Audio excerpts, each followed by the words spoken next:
Então, estamos gravando. Hoje estamos aqui tratando do assunto de hermenêutica jurídica, interpretação de leis, normas, sentenças, decisões judiciais.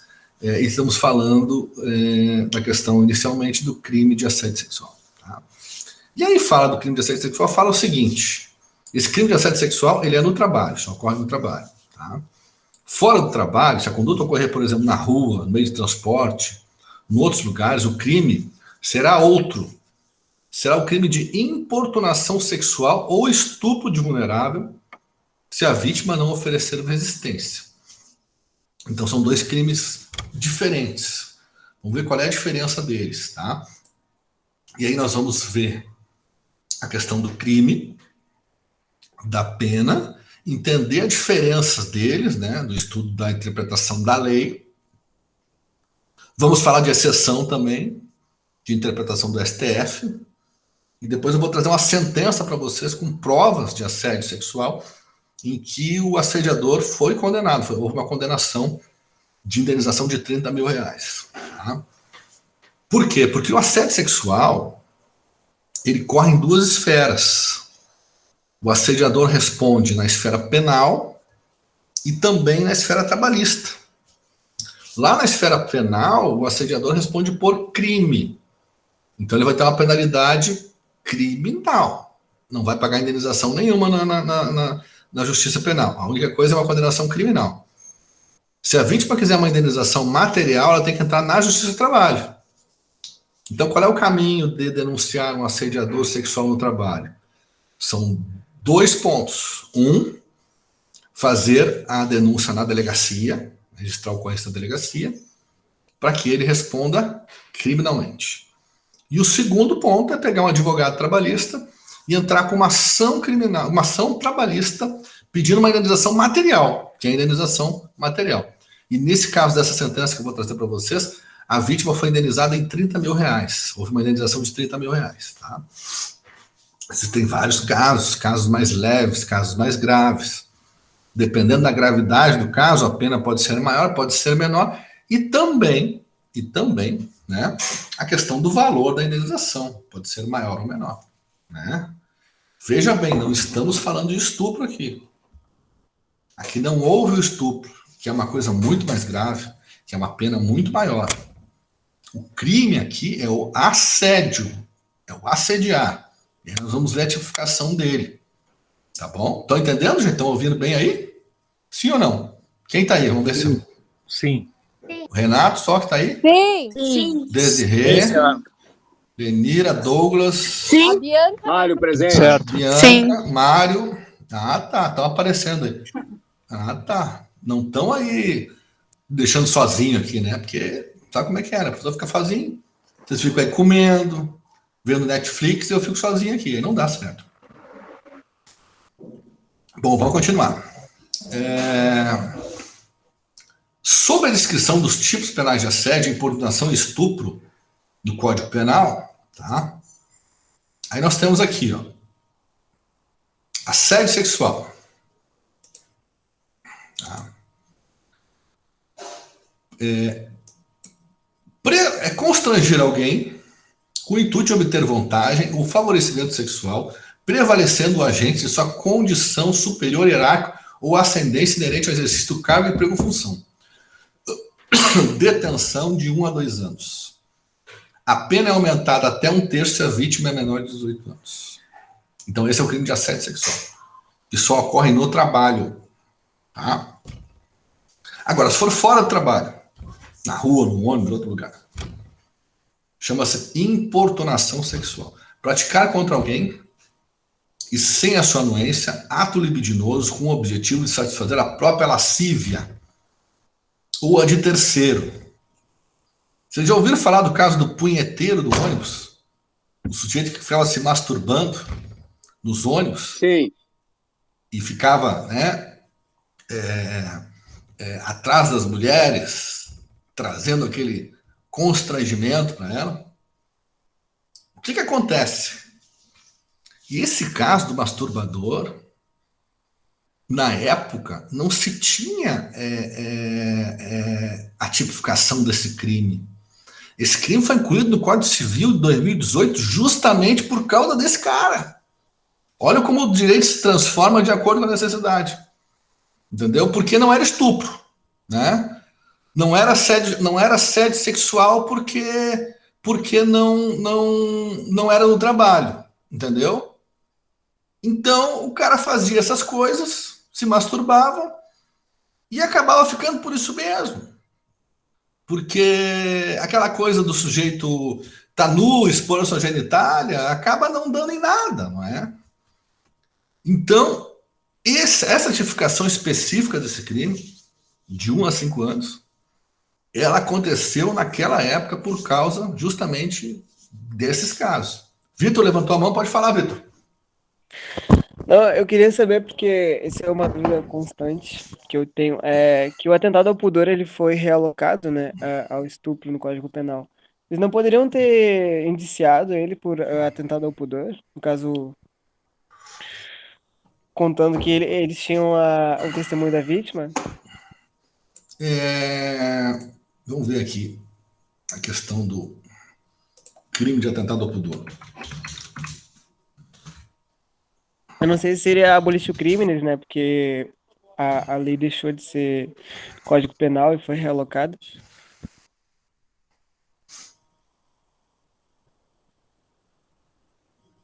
Só um pouquinho.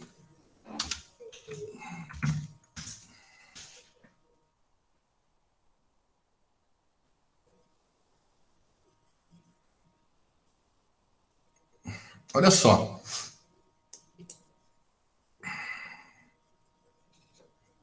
Esse crime de atentado ao pudor foi revogado em 2009. Tá? Então, infelizmente, não teria como aplicar esse crime, tá? Foi revogado pela Lei 12.015 de 2009. É o que tem aqui. Então, nesse caso, não poderia ser aplicado, em virtude da revogação. Porque é uma coisa diferente, né? No estupro, o cara pega a vítima, o cara passa a mão na vítima, ele tira a roupa da vítima, né? Nesse caso, ele não fazia isso.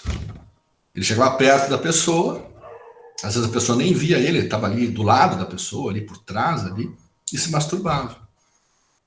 Então não tinha como enquadrar ele na época como estupro. E acabava ficando por isso mesmo. Né? Então essa lei foi transformada em função disso.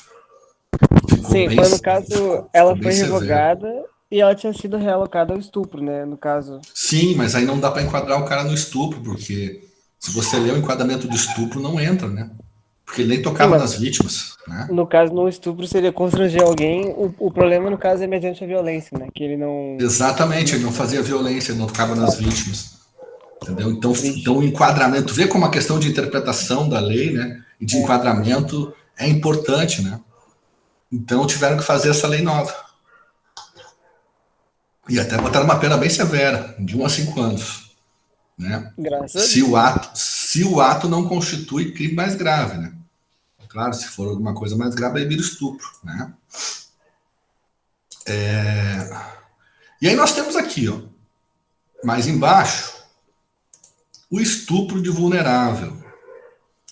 Ter conjunção carnal ou praticar outro ato libidinoso com menor de 14 anos.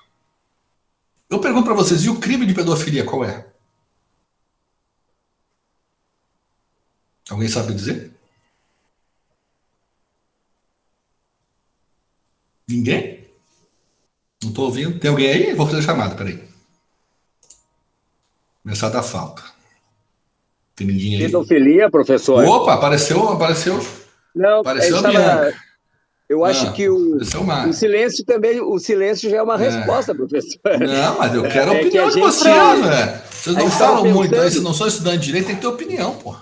Pode ter errado. Então, assim, minha opinião é não sei. Ótimo, já deu a tua opinião. Pronto. Já gostei. Pior é ficar calado. Fala, Bianca. Estupro de vulnerável não é considerado como pedofilia? É o ponto que eu quero chegar com vocês. Não existe crime de pedofilia. Crime de pedofilia não existe. O pessoal fala muito aí, mas não existe. O que existe é o estupro de vulnerável. Tá? Fala, Vitor. Viu, professor? Oi. Eu estava certo, eu realmente não sabia. Então não existe crime de pedofilia. Então, o crime de pedofilia não existe, gente. Não existe. O que significa pedofilia? Pedofilia significa manter relações sexuais com crianças. Crianças é até 12 anos. Então o significado de pedofilia é isso. É manter relações sexuais com crianças de até 12 anos. E aí eu vou mais adiante com vocês, né? E se a gente for estudar isso no direito e na cultura, existem algumas culturas que isso é normal. Por exemplo, nas tribos de índio, as famílias entregam a esposa para o marido com 8, 9, 10 anos de idade. Então ela já casa com essa idade. Por quê? Porque o marido tem que sustentar a sua esposa já desde criança. Então os casamentos já são feitos já com crianças. E ele leva a esposa para casa com essa idade. Lá no Talibã, a Bianca falou na Índia, tem vários lugares que culturalmente isso é aceito, não é reprimido. Isso é uma coisa normal. Né? É claro que na nossa cultura isso não é aceito, isso não é normal. Né? E a lei tutelou isso. Né? E aí eu pergunto, um homem com mais de 18 anos pode manter relação com uma menina menor de 15, 16 anos? Sim ou não? Não. Sim. Se for consensual, sim. Se for consensual e os pais tiverem a noção, tiver permissão, ao menos acho que se eles não tiverem relação sexual... E aí, o que vocês acham, mulheres? Quero ver as meninas dando opinião. Eu acho que não. Eu acho que não também. Eu também acho que não. Vejam bem que nós não estamos falando de questão moral, né? Porque questão moral, direito e moral são duas coisas diferentes. Cada um tem um conceito moral para si, né? E aí vocês têm a liberdade de ter esse conceito moral. Aqui nós estamos falando só com relação à tutela da lei, não com relação à moralidade, né? E dependendo da sua religião, da sua moralidade, você pode ser contra ou a favor de uma certa conduta. Mas para a lei, as mulheres, a partir de 14 anos, já podem manter relação sexual com quem elas quiserem. Inclusive com maiores de idade, com homem de 70, 70, 80, 90, se quiser. Não existe uma proibição. Não é crime. Entenderam? Porque o crime de estupro de vulnerável é ter conjunção carnal ou praticar ato libidinoso com menor de 14 anos. Tá? Fala, Vitor. Mas tem um caso que entre 14 e 18 anos, se a menor quiser, entre aspas, condenar ou processar o maior de idade, ela pode fazer isso... Não. Se foi consensual, não. Não. Ela pode dizer que não foi consensual, no caso. Não. Aí ela vai estar mentindo. Aí é diferente. Ela vai estar mentindo que foi estuprada. A palavra dela vale como prova, não vale como prova? Não sei, não. Tem que ter provas físicas. Hoje em dia a gente tem DNA, tem exame de esperma, tem exame para ver se ela foi machucada, se ela foi agredida, tem o exame de corpo de delito. Não é bem assim, né? Porque estupro é forçado. Né? Se ela foi estuprada, ela está machucada, ela foi se defender, foi apertada nos braços, levou um tapa, foi amarrada, entendeu? Então também tem esse ponto. Mas aí nós não estamos entrando nessa discussão. Nós estamos entrando na discussão em que ela quer, no consentido. Se ela quer, se é consentido, não há ilegalidade nenhuma. Né? E com relação a essa lei, a gente vai mais longe ainda. Vou contar para vocês um caso que teve há mais ou menos uns 4, 5 anos atrás, em que um homem manteve relação sexual com uma menina de 13 anos. Né? E aí ele foi pego em flagrante com essa menina, e o juiz de primeiro grau enquadrou ele com esse crime de estupro de vulnerável com pena de 8 a 15 anos. Né? Foi preso em flagrante. significa, nesse caso, que a lei está dizendo que uma menina com menos de 14 anos não tem capacidade de interpretar o que é certo ou o que é errado, né? Não tem essa capacidade de discernimento, é o que diz a lei aqui, não é? Só que as provas levadas aos autos demonstravam que aquela menina fazia ponto, ela era garota de programa, ela fazia ponto numa esquina lá dessa cidade. E ela já tinha tido relações sexuais com mais de 50 homens da cidade. E isso foi para a prova dos autos, inclusive com fotos, testemunhos, etc. E aí? Nós temos a lei e temos essa situação prática. O que vocês decidiriam, meus alunos? Absolveriam ele ou condenariam? Eu não condenaria. Dentro da interpretação. Eu condenaria, até porque prostituição infantil é crime. Então. Mas e será que ele sabia a idade? Porque pode acontecer tudo a hipótese. Pode ser que ela era. Ela não contou para ele. Ela não contou para ele. Ah, mas uma menina de 13 anos dá 40. Depende, tem umas que tem corpos formados. E nesse caso, ela tinha um corpo bem formado. Ela era uma moça de corpo formado, né? Ela não tinha aparência de 13, realmente. Só esses vão dar opinião, os outros não sabem nada. Tá, mas ela relação que tiveram. Vou me jogar daqui de cima do meu prédio. Vou morrer. Não, ela fazia programa, ela cobrava. Era R$30. É R$30. Professor, houve meu equipamento falhou e eu perdi a pergunta. Não, a minha pergunta é: vocês condenariam ele a essa pena ou absolveriam? Eu condenaria. Nesse caso. Eu condenaria. Eu absolveria. Eu condenaria. Quem mais? Independente de ele saber ou não qual era a idade dela, ele sabia exatamente a possibilidade de conseguir ter algumas complicações, ainda mais com uma garota de programa. O serviço que ele pediu, ainda que ele não soubesse a idade... não, ele não pediu, ela ofereceu, ele vinha passando e ela chamou ele. Só eu faço programa, mas ele tomou a decisão de aceitar, né? Então, pode não... Não, tô te contando como foi o processo. Ele tinha que arcar com as consequências. Isso é verdade. Pode ser culposo, né? Bom, ele pode não ter ciência. Vou dizer para vocês o que o ministro do STF decidiu. Decidiu que ele era inocente, porque essa menina não foi enganada. Ela não era uma menina inocente a ponto de ser enganada, não é? Então, porque ela já tinha feito com mais de 50 homens, né? Eu não estou dizendo a minha opinião, gente, olha só. Eu estou dizendo para vocês o que o ministro do STF decidiu, da interpretação dele de um caso prático. Pode falar, Bianca. Pela interpretação que eu tenho desse caso, se fosse um estupro, se for contra a vontade dela, nada justifica, né, o estupro. Não, aí sim. Não interessa. Claro, aí sim. Programa, com certeza. Só que como nesse caso não houve estupro, ela ofereceu, né? Ela ofereceu. Ela já tinha feito com mais de 50 homens. Ser culpado por isso. Ele não poderia ser culpado por isso. Nesse ponto eu concordo. Ademais, ela não parecia que tinha 13, parecia que tinha mais idade, porque ela tinha um corpo grande, né? E ele nem se tocou que ela era menor também, realmente. Né? Mais alguém quer falar? Então, gente, nós percebemos que nós temos casos e casos, né? Então, o juiz, muitas vezes, ele pode excepcionar alguns casos de acordo com situações, né? Então, nós sabemos agora o que é coisa de novela, o que é dito por aí e o que é a lei, né? Então, aprendemos hoje que não existe crime de pedofilia é um conceito, né?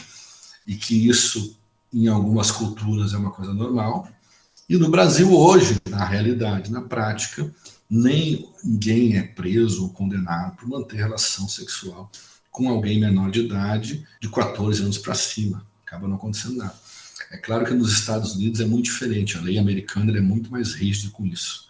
Então, quando o pessoal vê a lei americana, que o sujeito tem a relação com o menor, que ele responde à delegacia, que ele vai preso, etc., a lei é diferente da nossa. Não confundam a lei brasileira. Fala, Mayara. Usando este caso, assim, me trouxe uma dúvida. Se caso ela engravidasse e ela estivesse usando isso para tentar fazer um aborto, ela teria como? Se ela engravidasse... Dele, no caso. E quisesse fazer um aborto. Sim. Se ele não foi condenado, se ele foi inocente... Eu acredito que por ela ser menor de 14 anos, acredito que ela teria, sim, direito a fazer um aborto legalmente. Porque ela poderia alegar que ela não tinha capacidade de discernimento que ia engravidar, que ia ter consequências. Né? Eu digo um aborto legal, porque aborto ilegal, né? Que o aborto só é feito em caso de estupro, né? Ou, né? Aí sim, aí ela poderia, talvez... Eu acredito em tese que sim, que ela poderia utilizar o nosso sistema de saúde para fazer um aborto, dizendo que tinha 13 anos, né? Sim. Pode ser. Isso acho que sim, talvez. Né? Daria para enquadrar nisso. Aí nós temos ali depois o parágrafo 1º, que diz assim: incorre na mesma pena quem pratica ações de escrita do CAPT com alguém que por enfermidade ou deficiência mental não tem o necessário discernimento para a prática do ato, ou que por qualquer outra causa não oferecer resistência. Aí, por exemplo, a gente entra aqui nessa questão também, né, quando o homem mantém algum ato libidinoso com uma mulher que está totalmente alcoolizada, ou deficiente mental, ou doente, desmaiada, entendeu? Então também entra nesse caso aqui, né? Essa pena de 8 a 15 anos, né? Deixa eu ver até quanto é que está a pena do estupro, para eu ver a comparação.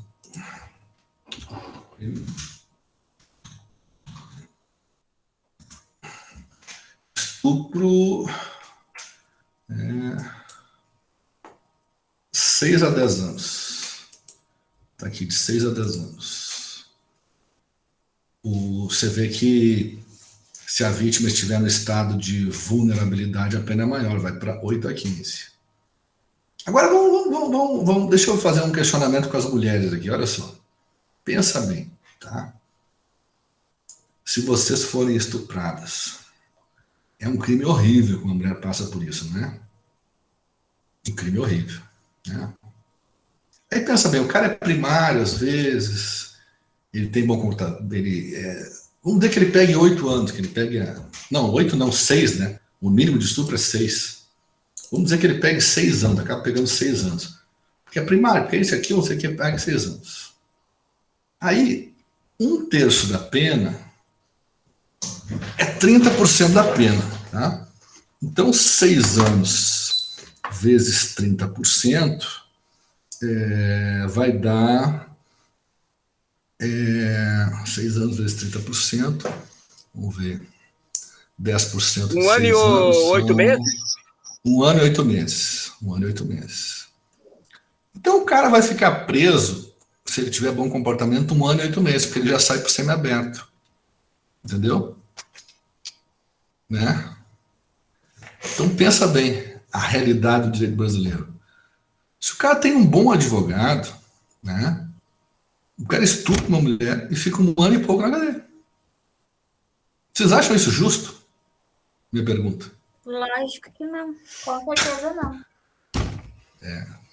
Então, eu acho que o direito em muitas situações... Eu sou a favor da justiça pelas próprias mãos. Ele não faz justiça, né?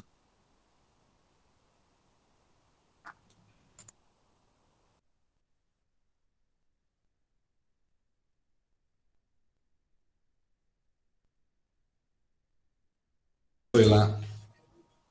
E ele foi lá e matou o sujeito. E ficou 2 anos na cadeia. Matou um pai de ficou 2 anos na cadeia. Então, muitas vezes, o nosso sistema carcerário, por ser superlotado, os juízes facilitam muito a saída, a progressão de medida por causa disso, que querem vaga, né, para o presídio. Então, eu vejo que muitas vezes o direito penal é bonito, mas acaba não fazendo justiça. A polícia faz um esforço para fazer a investigação, né? A vítima faz um esforço para reconhecer o sujeito, para ter justiça, o juiz, todo mundo se envolve na questão da pena, e chega lá, o sujeito pega uma pena desse tamanho e já está na rua de novo. Então, fala, Maiara. É por isso que em muitos casos, principalmente de Maria da Penha, de estupro, as mulheres acabam preferindo não denunciar, porque que adianta depois de um ano? A Maria da Penha agora vale a pena, porque ela está bem rígida, né? Ela bota o sujeito na cadeia mesmo, determina afastamento do lar, afastamento da mulher, ela dá efetivamente proteção, dá um lar substituto para a mulher morar com os filhos, está funcionando. Eu digo que a lei da Maria da Penha está funcionando. Eu não estou dizendo que está perfeito, mas melhorou muito depois da Maria da Penha a legislação com relação à proteção à mulher. Mas alguém tinha levantado a mão? Mas é complicado, né? As mulheres... É difícil, tem que enfrentar, né? As mulheres às vezes ficam com medo de denunciar o marido e não ter onde morar, né? Aí o Estado tem lares, né, para abrigar essas mulheres, né, em lugares escondidos dos maridos violentos, né? Então, às vezes falta informação, né, para essa mulher, uma assistência mesmo de psicólogo, de assistente social, então. Mas é uma situação difícil mesmo. Muitas vezes a gente vai ver que o direito não vai socorrer tudo, que às vezes são situações sociais e psicológicas que são problemas fortes, né, que o direito acaba não resolvendo. Mais alguém quer falar? Bom, agora nós vamos para a sentença condenatória de indenização por assédio sexual. Vou puxar aqui a sentença, e aí nós vamos trabalhar com a sentença agora. Só abrir aqui um pouquinho, um minutinho. Peraí. Aqui, pronto, a sentença. Deixa eu ampliar um pouco aqui a tela, para vocês enxergarem bem. Eu já vou compartilhar com vocês.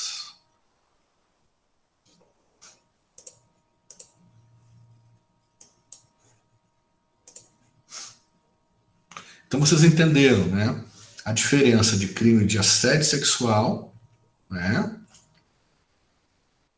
com a questão do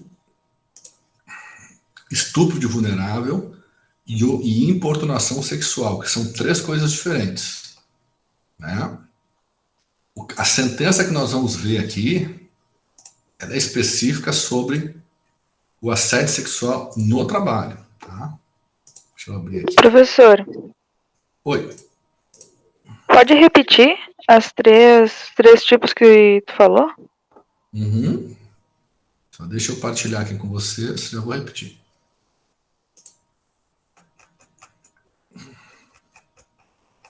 Depois eu vou... Essa folhinha aqui, eu vou mandar vocês lá para o WhatsApp, tá? Vocês podem ler ela lá depois. Ó, assédio sexual é só no trabalho, tá? Pena de 1 a 2 anos. Importunação sexual é na rua, no ônibus, fora, tá? Que aí a pena é de 1 a 5 anos.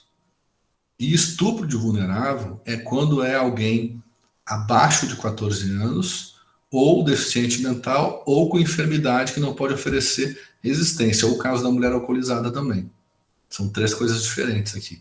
São três crimes sexuais, mas também diferentes. Assédio sexual, importunação sexual e estupro de vulnerável, tá? Mas eu vou entrar aqui no WhatsApp, eu vou mandar isso aqui para vocês, para vocês terem esse materialzinho, né? Oi. E o estupro normal, assim, ele se enquadra onde? De mulheres de 18, 20? O estupro normal, ele é outro artigo, né? Eu não entrei nele aqui, mas o estupro está no artigo 213 do Código Penal, tá? não expus ele aqui hoje, mas o 213. O crime de estupro é bem complexo, tem várias situações e várias exceções, né? Aí acredito que vocês vão ver isso mais detalhadamente com o professor de penal. Deixa eu mandar para vocês o materialzinho aqui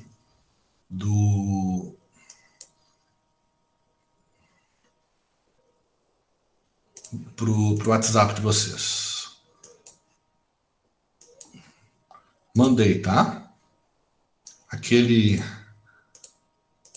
roteirozinho com as diferenças dos 3 crimes, eu mandei lá no grupo de WhatsApp para vocês, tá bom? Então agora nós vamos falar da sentença. Estão enxergando a sentença aí? Sim? Sim ou não? Sim. Sim? Bom, Sim.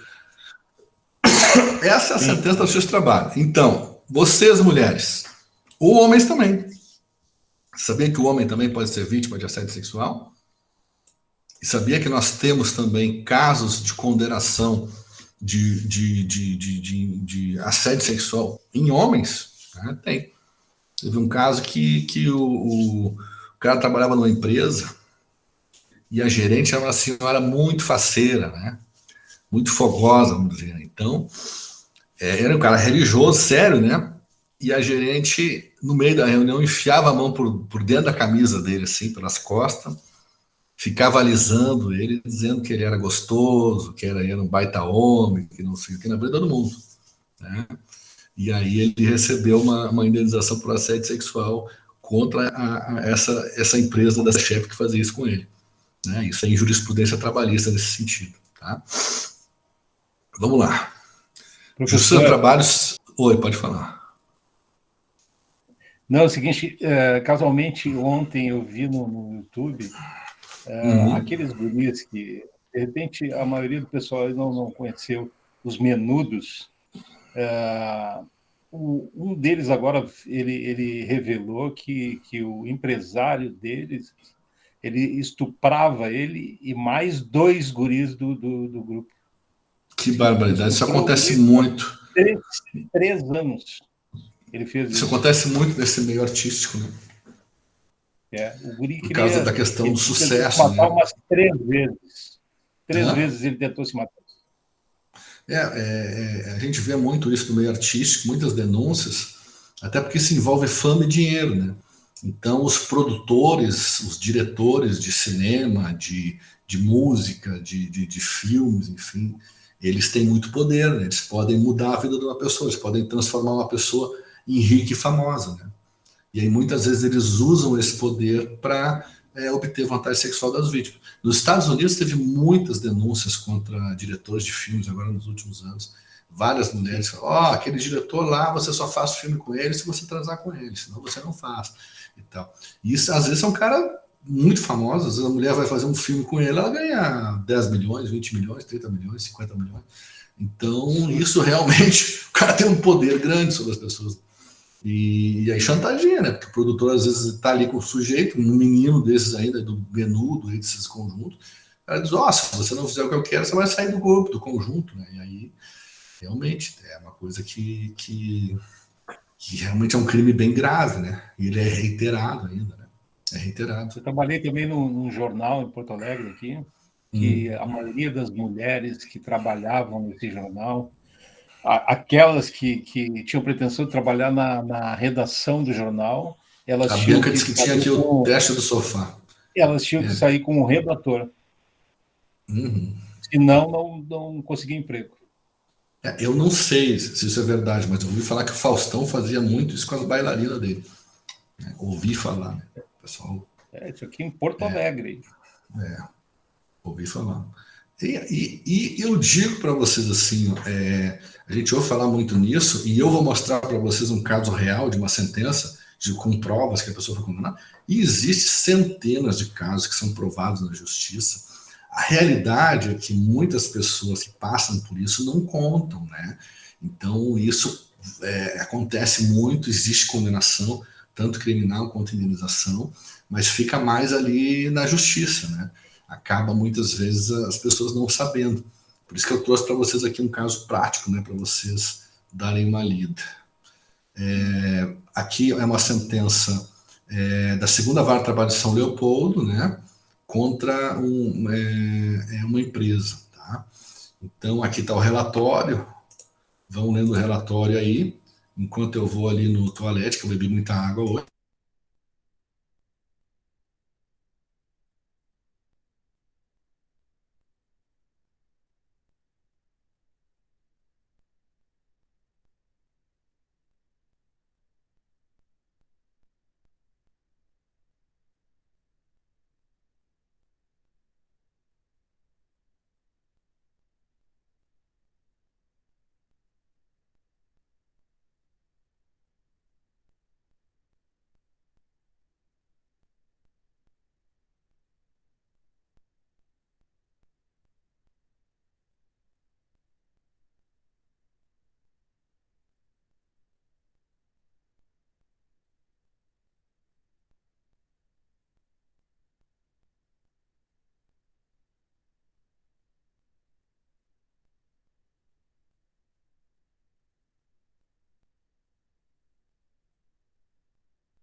Bom, vamos lá. Falando de sentença, tá? Que já vocês estão também com o trabalho de interpretação de sentença, né? Espero que todos já estejam pegando. Aqui alguns alunos tiveram dificuldade em encontrar sentença e me procuraram, eu ajudei a localizar. Teve um aluno que quis uma sentença trabalhista, eu mandei para ele a sentença trabalhista, que sentença trabalhista eu tenho muito, tá? Então quem não tem aí, não achou sentença, que procure a sentença do trabalho, que ele vale nota, tá? E vocês vão apresentar aqui dia 22. Bom, toda sentença começa com relatório, é padrão, né? Então, o nome da pessoa, né? Ajuizou a ação em 2019, a Luana, né? Pelo rito ordinário, alegando ter sido despedida pela reclamada, né? Em 2019. Acrescenta que a função dela era balconista de farmácia, recebendo remuneração mensal de R$ 1.600 por mês, né? Salário fixo mais comissões. Busca reconhecimento ela pediu outras coisas aqui, né? Mas não vão entrar no mérito dos outros pedidos dela, tá? Ela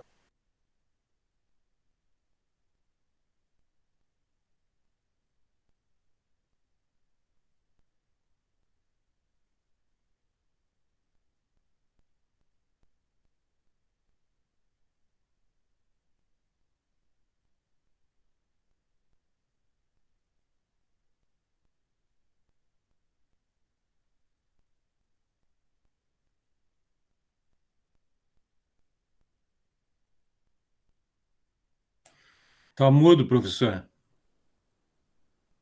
Eu caí, gente, eu caí e voltei, caiu para todo mundo, então não se preocupem. Todo mundo caiu, tá? Eu vou retomar aqui do zero, aqui. Fiquem tranquilos, que às vezes acontece isso, né? Dá uma caída. Caiu, mas tá voltando. Pronto. Probleminhas técnicos, né? Mas seguimos lá. Bom, estão ouvindo agora? Todo mundo está ouvindo, gente? Estão aí? Sim. Sim? Sim. Sim, tá, ok. Então, a Luana entrou com uma ação trabalhista contra o comércio de medicamentos Blair Limitada, trabalhou como balconista de farmácia, tá? Mas ela pediu várias coisas, porém, nesse trabalho nós só vamos nos ater à questão do assédio sexual especificamente, tá? Então vamos lá, até porque as outras coisas ela não ganhou, tá? Bom, esse é o relatório, né? Junta documentos. fundamentos preliminares, no mérito. Tá. Isso aqui nós vamos pular, vamos direto lá para a questão do assédio sexual. Indenização por dano moral, indenização por assédio sexual. Tá? Vamos lá. A reclamante sustenta ter recebido proposta para mudar de loja. Estão ouvindo? Sim. E iniciar a função de gestora, tendo ficado animada e muito feliz com o reconhecimento. Menciona que a partir desse momento, seu superior imediato, Everton, passou a assediá-la com elogios, comentários desconcertantes e propostas. Everton, o superior imediato dela. Indecentes, propostas indecentes. Chegando a ponto de pedir ao que a autora lhe enviasse pelo celular fotografias sem roupa, conhecida como nudes. Salienta que tais comportamentos, à luz da circunstância de que não havia como desvencilhar-se das investidas de seu superior sem colocar em risco seu emprego, desencadeou fofocas nas lojas e na equipe do trabalho, o que lhe foi pessoalmente devastador. Destaca que, tendo resistido às investidas, passados alguns meses, Everton passou a lhe perseguir e promover situações que culminavam com seu desligamento, inclusive imputando a responsabilidade por desaparecimento de envelope com dinheiro.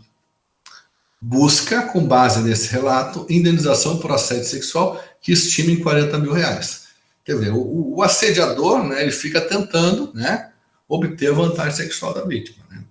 Se ele não consegue, ele parte para o segundo ponto, que é prejudicar a vítima, fazer com que ela perca o emprego, criar situações prejudiciais para ela, demonstrar que ela é incompetente, que ela rouba, que ela faz isso, isso que o sujeito fez, até que ele acabou conseguindo ela ser demitida mesmo.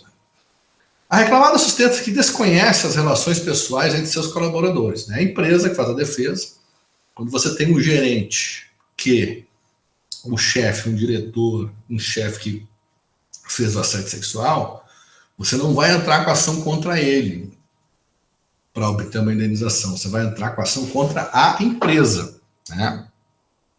Além disso, dessa ação trabalhista, ela pode fazer também uma reclamação na delegacia, prestar queixa dele pelo crime de assédio sexual. Aí lá ele vai responder criminalmente, por uma pena criminal. Aqui na Justiça do Trabalho, ele vai responder por uma penalidade financeira. Quem vai responder não é o assediador, é a empresa que responde. É a empresa que paga, a empresa tem dinheiro. Agora, é claro, nós temos aí também a seguinte situação, a ação regressiva. Depois que o sujeito é condenado e prova-se o assédio sexual, a empresa pode fazer o quê? Demitir esse funcionário por justa causa, o gerente, o supervisor, que cometeu o ato de assédio sexual comprovadamente, demiti-lo por justa causa, e entrar com uma ação regressiva para cobrar essa despesa que ele deu para a empresa.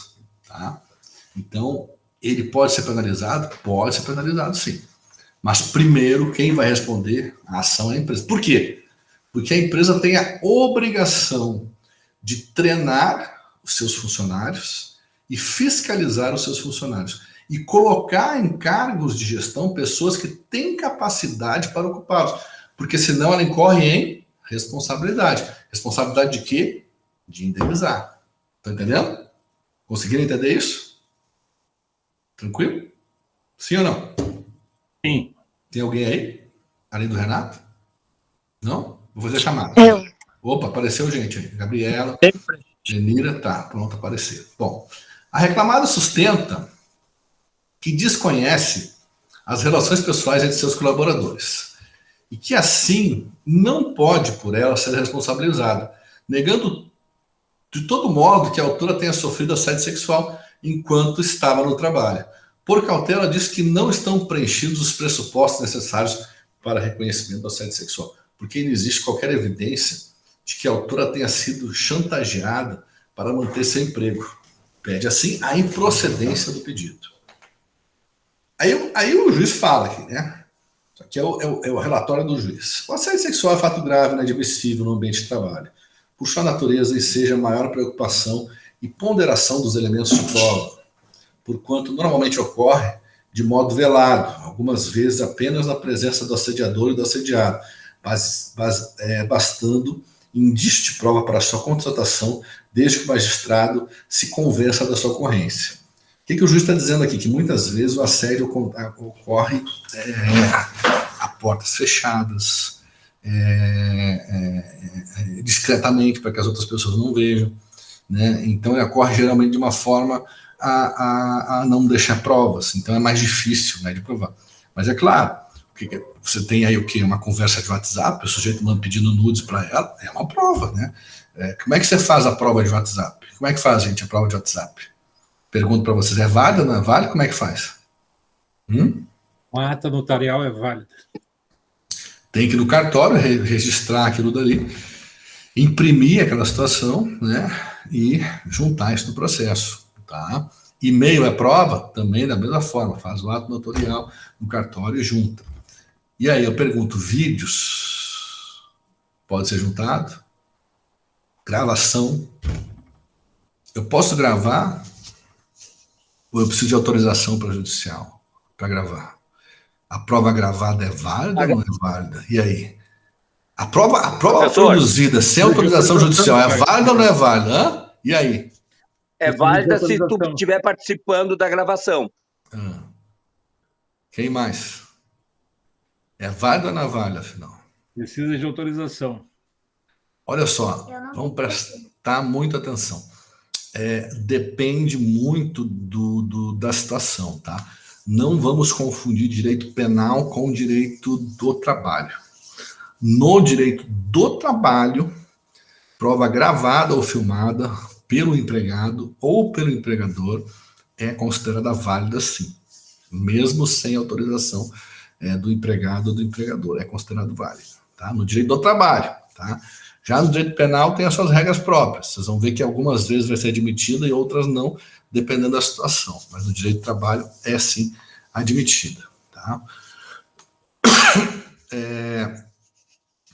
As mensagens trocadas entre a reclamante e Everton, que segundo a testemunha Vanessa dos Santos Gomes, ouvida a convite da própria reclamada, era gestor de ambas na filial 10.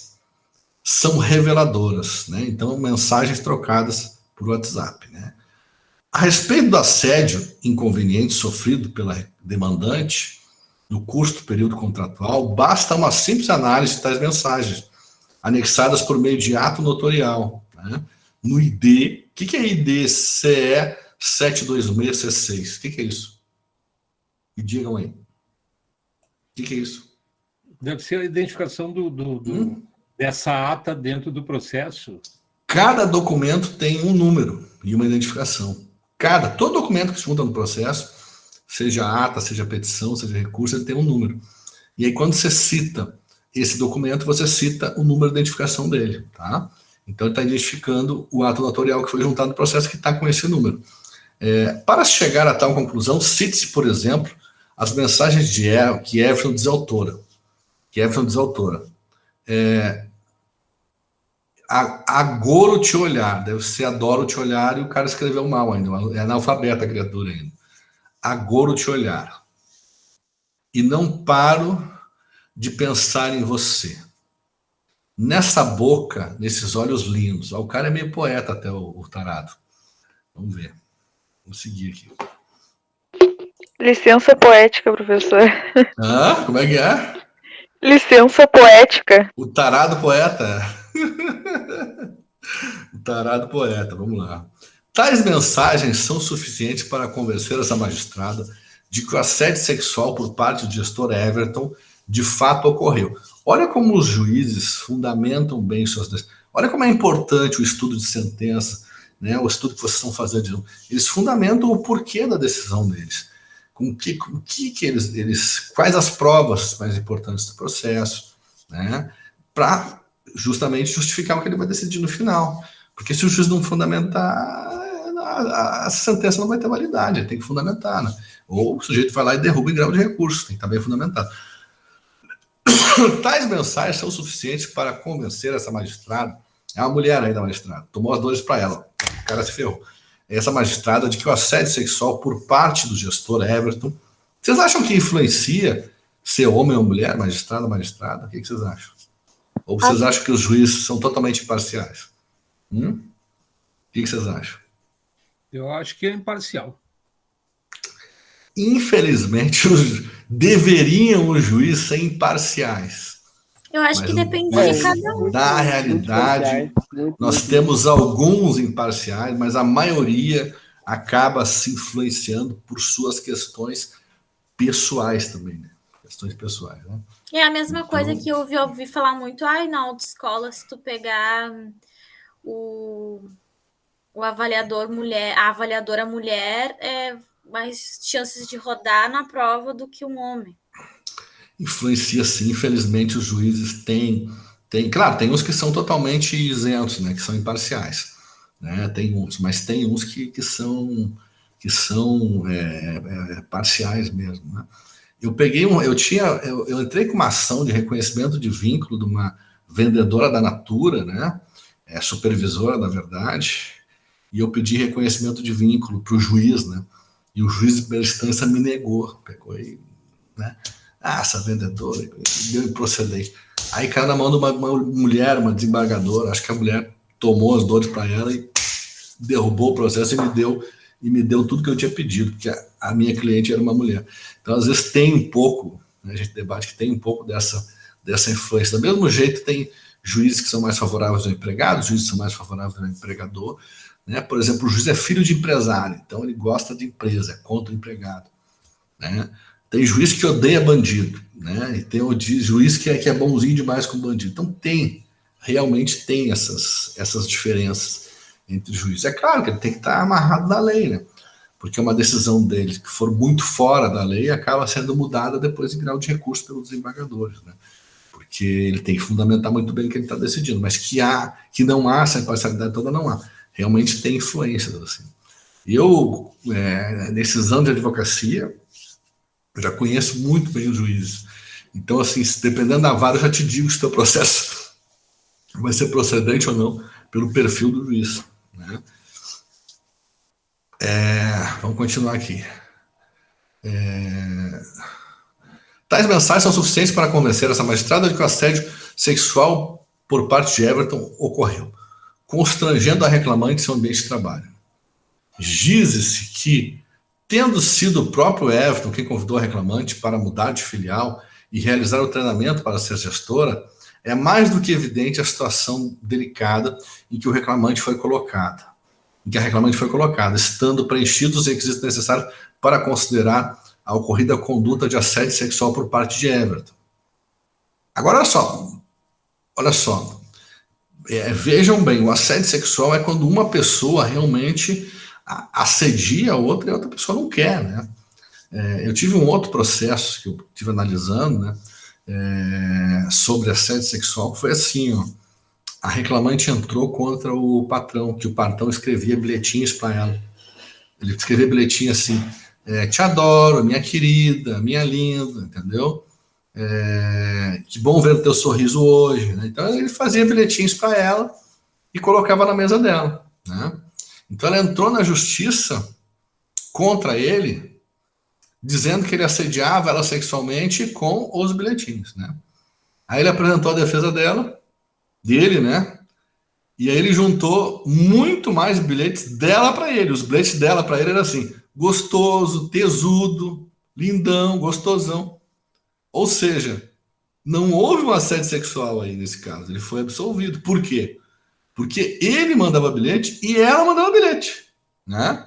Então não houve um assédio. Quando dois fazem isso, ou quando dois ficam juntos, têm relações entre eles, consentidas, não há um assédio.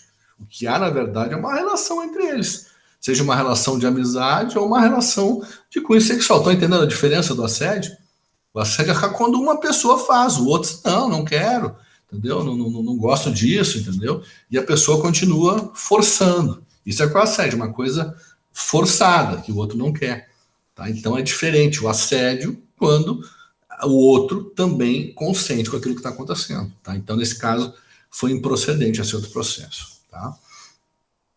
Salienta-se, por fim, que várias das mensagens indicam horários compatíveis com a prestação de serviço, de modo que inequívoco que o assédio ocorreu também no horário de trabalho, considerando-se que o artigo 932 do Código Civil, subsidiariamente aplicado nos autos, indica que são responsáveis pela reparação civil o empregador, por seus empregados, no exercício do trabalho que lhes competir ou em razão dele. O que o artigo 933 estabelece é que há tais responsabilidades independente de culpa e alegação da demanda de que desconhece das relações pessoais de seus empregados. Não isenta o dever de indenizar. Na hipótese, a falha do empregador está justamente em manter em posto de comando a gestão da pessoa com um comportamento característico assediador. Comprovado o assédio sexual no ambiente de trabalho, faz jus à autora a indenização postulada, a qual se arbitra em R$30 mil, quanto compatível com o valor a ser preservado, o poder econômico da reclamada e a gravidade da conduta verificada nos autos. Diz-se, deixa eu continuar aqui, considerada a natureza gravíssima da ofensa verificada, o valor deferido se enquadra no disposto do artigo 223G, parágrafo 1º, 4, sendo desnecessária inclinar-se a respeito de sua constitucionalidade. Houve uma mudança na reforma trabalhista e as indenizações por assédio moral, por dano moral e por assédio sexual foram tabeladas, de forma que as decisões, os valores das indenizações podem ir de 0 até, no máximo, 50 vezes o salário do reclamante. No caso dela, como o salário dela era 1.600 de alguma coisa, né? Vou botar aqui 1.650, está lá no início, vezes 50, a indenização poderia ir até 2.500, até R$82.500, é o máximo, né? Então nós temos aí uma média de indenização, um teto de indenização na Justiça do Trabalho, que é esse, né? Que é 82.500 no caso dela, que é 50 vezes o salário. É claro, se houver reincidência, esse valor pode ser, na próxima vez, dado em dobro. Tá? Dado em dobro. Então, essa é a sentença da juíza. E aqui no final, nós temos aí o dispositivo, que é a conclusão, né? Então, ela coloca aqui a conclusão. Sempre a conclusão, o resumo da sentença, do que foi deferido, vai estar no final da sentença. Então, nós temos na sentença, primeiro, um relatório, depois uma fundamentação e depois uma conclusão.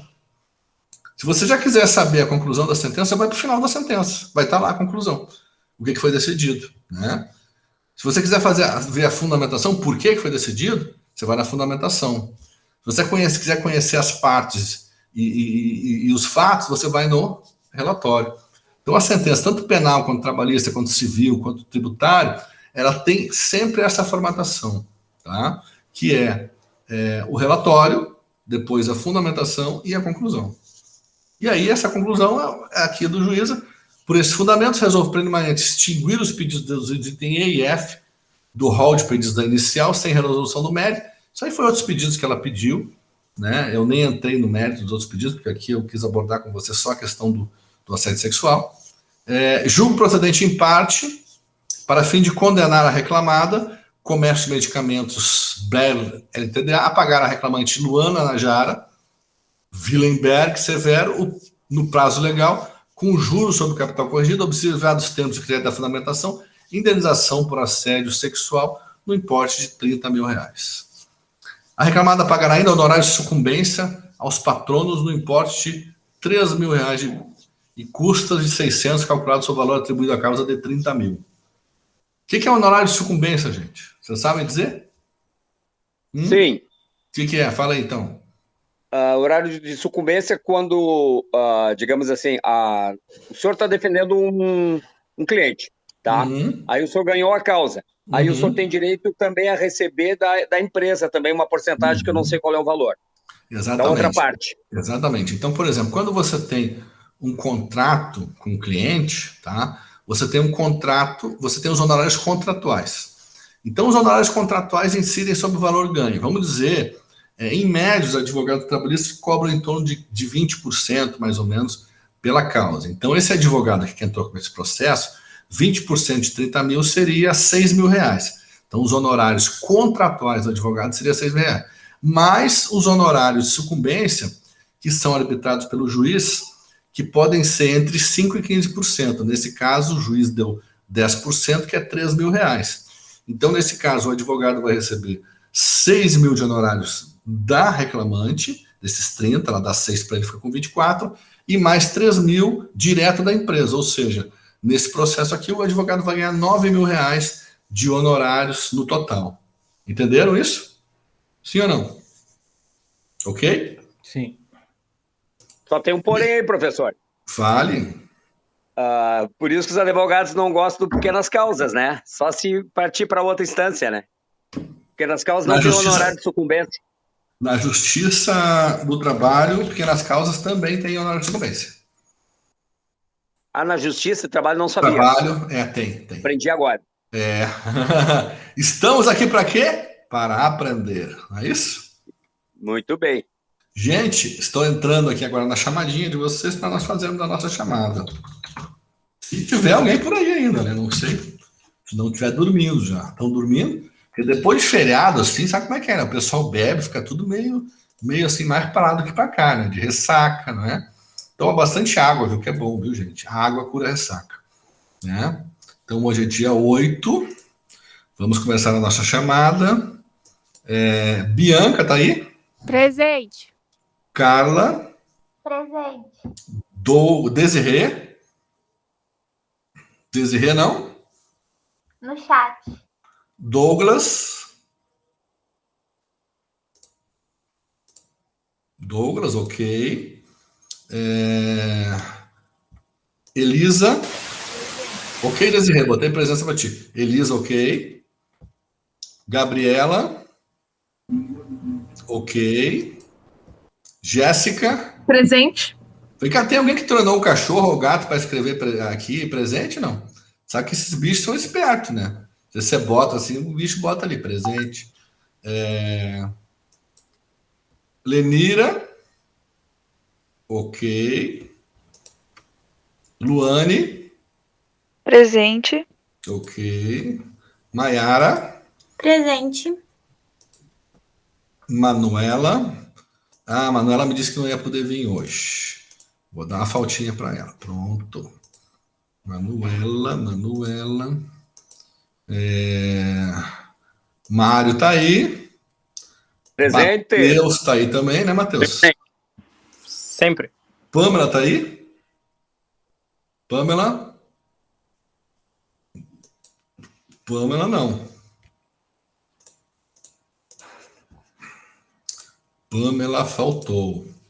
Rafael Guterres, tá aí? Ok, Rafael, sem microfone, não tem problema. Renato Teixeira, tá aí? Presente. Ok, Renato. Silvia? Presente. Ok. Vitor? Eu, presente. Ok, Vitor. Caroline? Não? Caroline, não. Deixa eu achar a Caroline aqui. Anésio tá aí? Anésio tá aí, né? Isso. Presente, Gláucia? Ok. Deixa eu salvar. Diário salvo com sucesso. Gente, agora eu vou mandar para vocês lá no grupo de WhatsApp também essa sentença, tá? Eu mandei para vocês no grupo de WhatsApp aquele conceitinho dos crimes que nós vimos, tá? E tá dando uma travada aqui no WhatsApp, mas tá entrando. Então, mandei para vocês o conceitinho dos crimes, tá? E agora eu vou mandar aqui para vocês a sentença. É só entrar aqui no WhatsApp, porque ele tá dando uma travada. Fala, Mário. Professor, a título de informação e conhecimento, o senhor falou que na Justiça do Trabalho, em pequenas causas, tem honorário de sucumbência. Isso foi após a reforma? Foi após a reforma, exatamente. A reforma introduziu, né, no nosso sistema judiciário o honorário de sucumbência, que não tinha, né? Não tinha. Antes da reforma, realmente não tinha. A reforma trabalhista trouxe muitas mudanças, né? E que ano foi a reforma, professor? A reforma trabalhista foi em final de 2017 que entrou em Junto vigor. com o CPC? Não, o CPC foi antes. A reforma trabalhista foi depois. Foi bem depois. Obrigado. Tá? Pessoal, eu quero agora, quero ver se vocês têm alguma dúvida com relação à questão do nosso trabalho. Se vocês já pegaram sentença que vocês vão trabalhar, sim ou não? Quem já pegou sentença aqui? Quem está tendo... Oi? Eu já. Já? Uhum. Quem não conseguiu ainda? Eu. Quem está tendo dificuldade de pegar sentença? Desirê, quem mais? Pessoal, ok, assim, alguns eu já conversei e já ajudei também, né? Então, assim, sentença, tá? Sentença, tá? Olha só, vou escrever aqui, ó. Sentença trabalhista. Sentença trabalhista. Site TRT4, tá? Então, sentença trabalhista, site TRT4. Sentença civil ou penal, site TJRS, tá? A gente faz o quê? Pesquisa de jurisprudência. E aí, na pesquisa de jurisprudência, aparece lá a lista de processos por assunto. Você bota lá o assunto que você quer e tem lá o número de assuntos. Aí você pega o número do processo, com o número do processo você faz a consulta por número depois, e aí você tem exatamente uma cópia da sentença para você estudar. O que eu quero que vocês façam? Que vocês façam o resumo dessa sentença. De que forma é o resumo? Identificação das partes, quem é o autor e réu, quem é o reclamante, quem é a reclamada, quem é as partes do processo, qual o objeto do processo, se ele é criminal, se ele é civil, se ele é trabalhista, o que está sendo pedido no processo, se é criminal, qual o crime que está sendo acusado, o que o sujeito acusou, qual é a pena de condenação, se é civil, batida de carro, por exemplo, né? Ou então é família, uma separação, um divórcio, ou então é uma cobrança, e o que o juiz decidiu. Então, o resumo que eu quero que vocês façam é uma folha só. Uma folha, vocês podem digitar um resumo resumindo essa sentença. Tá?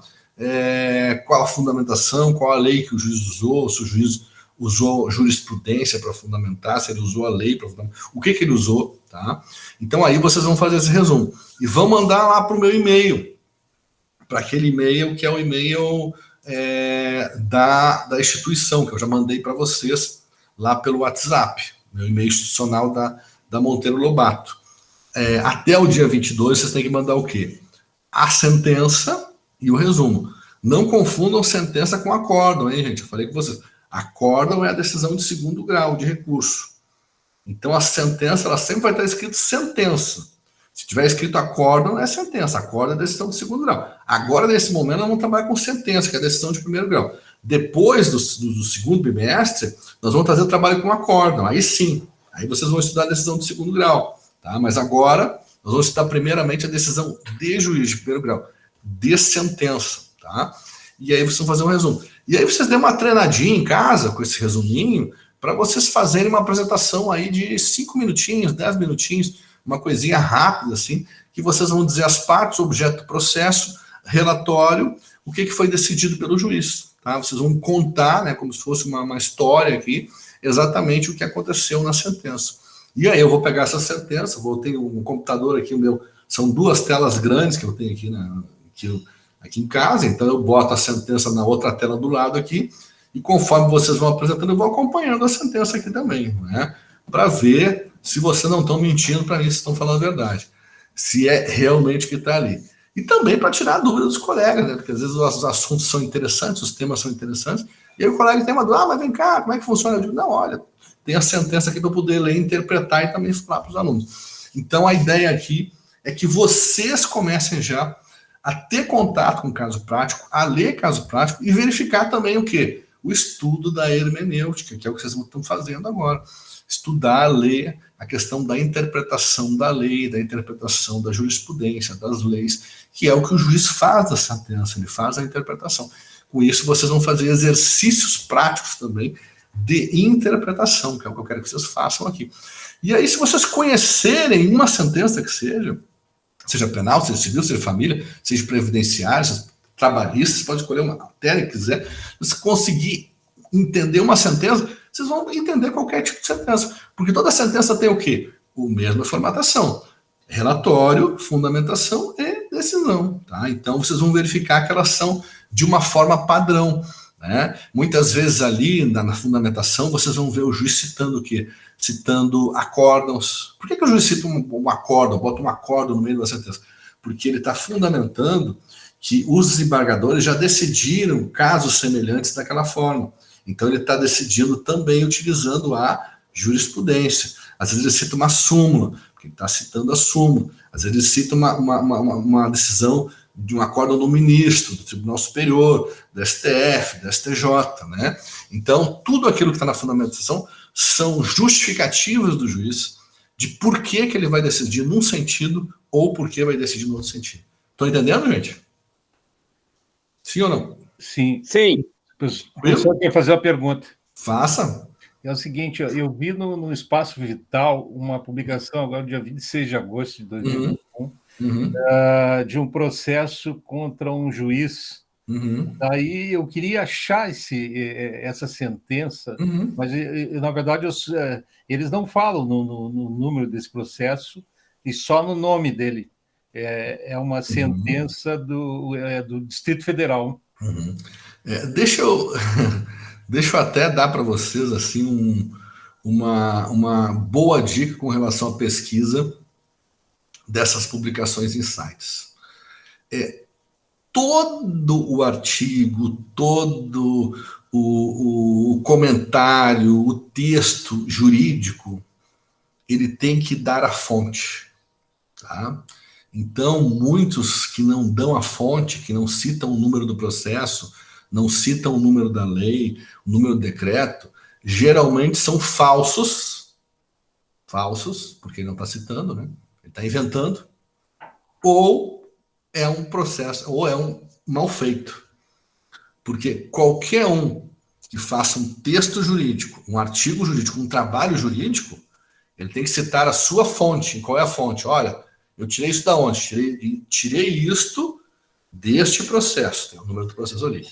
Ou tirei isto desta lei, ou deste decreto, ou dessa súmula, dizendo o número, o tribunal, o ano, as informações. Tá? Então vocês vão encontrar muita coisa falsa na internet. Eu tive um aluno uma vez que eu oriento TCC também, eu oriento trabalho de conclusão de curso. Inclusive, se vocês quiserem fazer trabalho de conclusão de curso comigo, estou à disposição, quando vocês estiverem lá formando, tá? Eu sou pesquisador, fiz mestrado, estou fazendo doutorado, adoro pesquisa, ler, escrevi livro, então eu gosto de orientar alunos. E eu estava orientando um aluno uma vez, e ele me trouxe um artigo desses publicados assim, aleatoriamente na internet. Ele me trouxe um artigo e eu achei aquilo muito estranho, porque eu conheço a jurisprudência. E aquilo ali me estava assim, não estava descendo na minha goela. Aí eu peguei os números do processo citados, e os números do processo citados não eram verdadeiros, eram outros processos que tratavam totalmente de outra coisa. Quer dizer, o artigo é um artigo falso. Né? Então, até para isso o pessoal se presta às vezes na internet. Publicar coisa falsa, que não é verdade. Então, como é, professor, que eu vou saber se o conteúdo é falso ou é verídico? O conteúdo sempre vai ser verídico quando citar a fonte. Se ele falar de um assunto, citar a lei, o número da lei, o número dos artigos, você confere que é exatamente igual. Se ele citar o número do processo, o número da súmula, aí ok, é verídico. Por quê? Porque você pode confirmar aquela fonte. Se não confirmar a fonte, então pode ser que seja falso, ou a pessoa que escreveu não sabe escrever. Porque deveria, pelas normas da ABNT, nós temos as normas da ABNT para a redação, e lá na Europa, vocês têm as normas Harvard, por exemplo. Eu fiz os meus trabalhos na Europa, de conclusão de curso, com as normas Harvard, que são normas diferentes ainda do Brasil, são mais exigentes, mais complicadas ainda. Normas de redação, tanto de fundamentação, bibliografia, formatação do texto. Né? Então, lá no exterior, nós somos submetidos às normas Harvard. E aqui no Brasil, as normas da ABNT. Então, as normas da ABNT dizem que você tem que citar a bibliografia, site. Professor, posso ter como fonte de pesquisa um site? Pode ter fonte de pesquisa um site. Só que você tem que, no seu trabalho, citar que você consultou o site, colocar a cópia do endereço, copiar, colar lá em cima, né, onde tem computador ali, tem o site, você tem que copiar aquele endereço do site, citar lá nas referências que você consultou aquele site em data tal, né, para não incorrer em plágio, né, não ocorrer em o crime de plágio, justamente quando você copia alguma coisa de um livro, de um site, de algum lugar, que não é seu, né, isso é plágio. Agora, você pode copiar trechos do livro, de artigo, de site, de uma forma correta e legal? Pode, desde que cite a fonte. Você pega, faz um recuo do texto, bota aquelas letras em 11, que é um pouco menor do que o padrão, e diz, este texto foi extraído do livro tal, do site tal, do artigo tal. Ok, você tem citações regulares, que podem ser feitas e aprimoram sim o seu trabalho, né, que são as citações regulares. Agora, se você botar no meio do texto, sem dizer a citação, você ocorreu em plágio. Você está colocando algo que não foi você que escreveu, como se você tivesse escrevido. Então você tem que diferenciar exatamente o que você escreve das coisas que você cita. Eu estou dando uma aula aqui para vocês de pesquisa científica e de fundamentação. E que é importante para a hermenêutica, até, porque todas as decisões dos juízes, elas têm que ser fundamentadas. Né? Eles podem ter a liberdade de interpretação, mas essa interpretação tem que vir de alguma fonte confiável, de alguma fonte regular, vamos dizer assim. Né? A principal fonte do direito é a lei, a Constituição Federal. E aí depois nós temos decretos, regulamentos, estatutos, os livros de doutrina, as súmulas, né? A própria jurisprudência dos tribunais. Né? Tá bem? Gente, estamos terminando a nossa aula por hoje.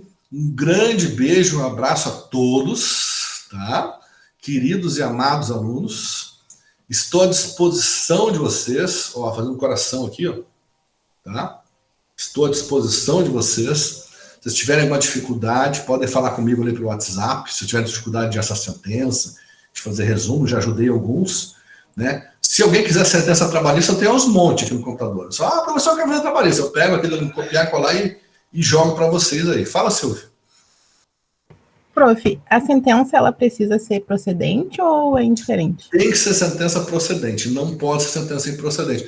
Porque a sentença improcedente, a gente não tem nada para debater.